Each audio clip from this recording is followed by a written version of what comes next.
This is not going to end well. We have an interception of Russian warplanes by NATO aircraft over NATO territory.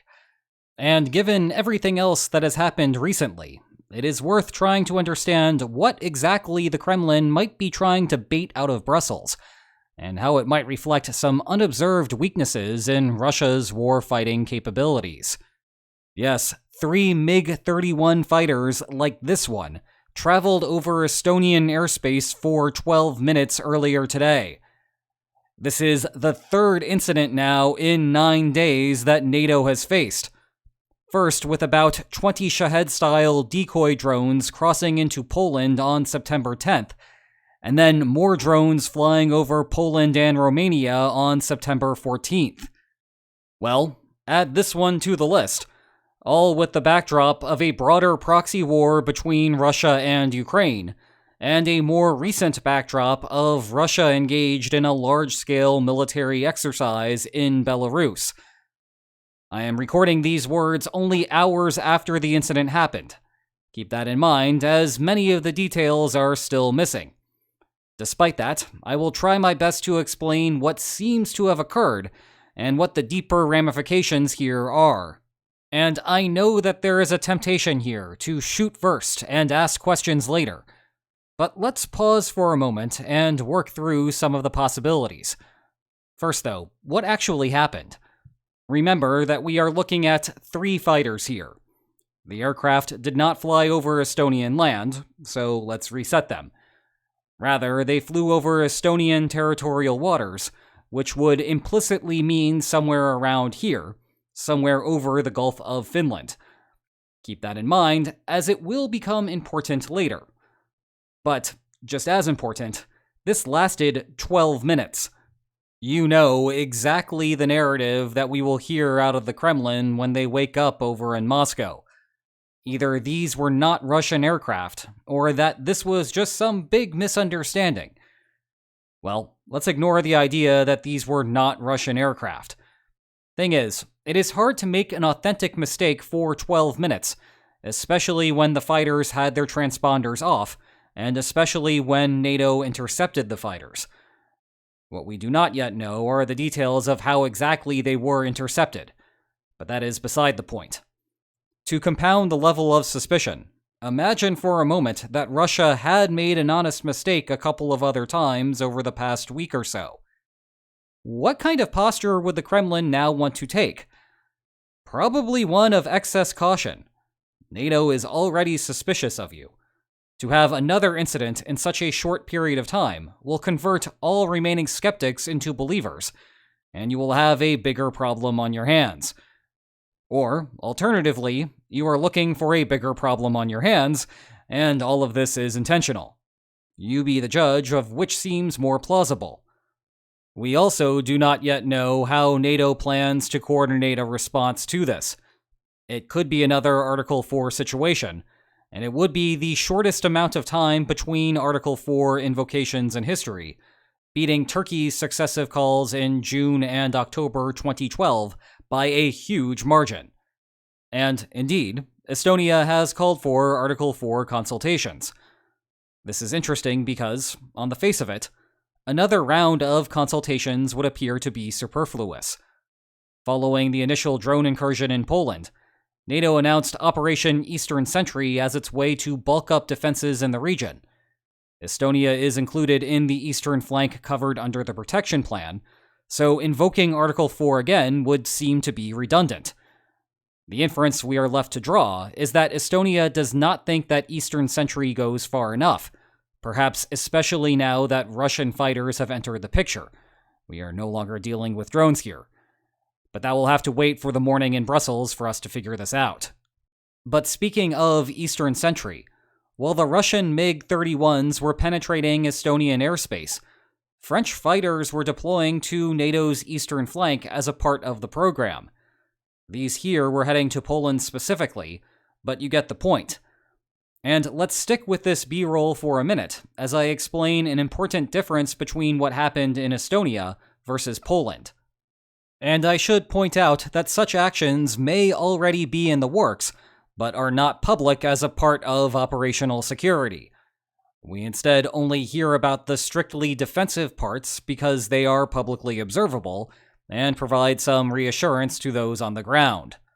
The upshot for Poland is that Shahed-style decoys are not much of a kinetic threat. Yes, they can still crash or be destroyed, and have their debris smash into property, or humans for that matter, but they are not going to cause massive booms. On the other hand, the MiGs in Estonia are a different story. These are strike aircraft, which means they can, strike things. Nonetheless, the difference runs in both directions. A MiG-31 costs tens of millions of dollars and has human pilots, meaning that if you shoot one down, the Kremlin has to absorb a significant loss. And we know what the template for this looks like. We just discussed it in my last video, when Turkiye shot down a Russian Su-24 in 2015, killing its pilot in the process. And yet, Russia did virtually nothing of consequence in response. Side note, there was a bizarre number of comments on that video that Russia did in fact respond by killing 34 Turkish soldiers. I think it is worth pointing out that the response occurred in 2020, and in my professional opinion, the only way that a response that happens 5 years after the fact could truly qualify as a response is if the two parties live 2.5 light years away from each other. Well, I did the math, and it takes 0.006 seconds for light to travel between Moscow and Ankara. So, no, that was not a response. Just a separate military action and another incident where Article 4 was invoked. It seems impossible to get away from that provision at this point. Anyway, point is, Russia did not want to get involved in a broader conflict with Turkiye, and so all sorts of red lines passed without significant consequences. Turkiye's strategy of a Vulcan hello worked to perfection. That said, this is not a good template to battle Russia with drones over Poland, because downing a drone matters little to anyone in the Kremlin, but it costs the West a lot.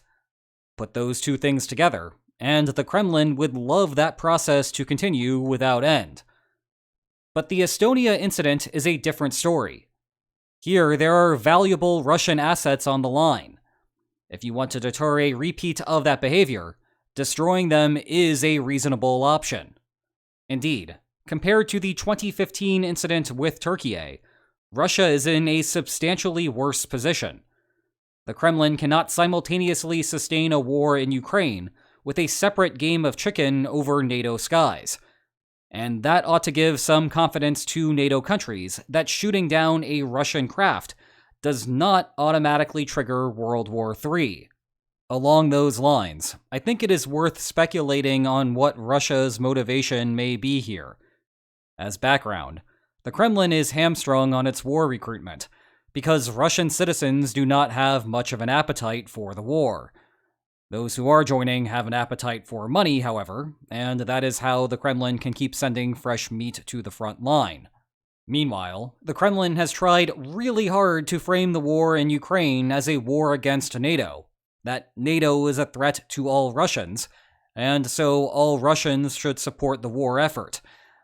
Once again, that message has not been as effective as the Kremlin would like it to be. There is still enough information transparency in Russia that any skeptical Russian can look online and realize that it is a proxy battle and not much else. Hence why the Kremlin cannot institute another mass mobilization without causing significant political problems. So, here is a theory.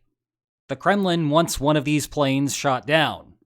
The Kremlin will then claim that the plane was innocent of any breach of territory that NATO claims. Instead, this is just a NATO disinformation campaign to hide the real truth, that NATO is an aggressor, and that now is the time for all Russians to support the war effort. The Kremlin then turns around and uses all of that support not to defeat NATO, because continuing with that engagement would be an even bigger blunder than getting involved in a land war in Asia. No, all of it gets pointed at Ukraine, because that is where the Kremlin's real priorities lie. If so, then there are still some more conservative routes that NATO could pursue, that would nevertheless impose significant damage on Russia. Remember how I mentioned the Gulf of Finland before? Well, it is an arm of the Baltic Sea, and there is a joke that Sweden and Finland's entries into the alliance a couple of years ago turned it into a NATO lake. Indeed, other than Kaliningrad, there is only this small section of coastline that is not owned by a NATO member. What that means is that it is relatively feasible to engage in some type of de facto embargo of the Russian ports there. This is notable because it is pretty far north, and therefore an outlet for Russian energy reserves at that latitude. If some countries wanted to, they could start heavily regulating the traffic that runs through there, including the shadow fleet that runs oil to China and India. The war continues because Russia can afford to pay for it. Cut the outlet for the oil to those countries, and Russia has to rethink what it is doing. Heck, you do not even need to formally seize the vessels. Just slow them down, make sure that all of their paperwork is in order, they have proper insurance, and that they are not dragging their anchors to cut undersea cables. The reason that delays like this would cause such an issue is because tanker supply is what constrains Russian exports. If all you do is add an extra day to every Shadow Fleet tanker's journey, Russia cannot just charter additional vessels to take the oil that begins to pile up at the harbor. Those additional vessels do not exist. There is also an analog to the offensive solution to Poland's problem. The cost ratio of drones to drone defense goes away if you simply blow up all of Russia's drone factories. And if you do not want to do that yourself, you can just hand long-range weapons to Ukraine, give Ukraine the coordinates, and let Ukraine press the button. The analog here is that Ukraine is already targeting the port along the Baltic Sea as a part of its counter-energy campaign. This is a true version of kinetic sanctions. You could just step those things up as well. And I guess that is what is most puzzling about the last 9 days. There is a lot of talk about how these are various tests to NATO's resolve. Yeah, sure, that is true on some level. But where exactly does the Kremlin think that this is going to go? I can imagine a world where NATO decides to just turtle up and not order any direct responses. One, because of the Kremlin persuasion campaign that I discussed earlier, and two, because the whole World War III concern still lingers in the back of the minds of many.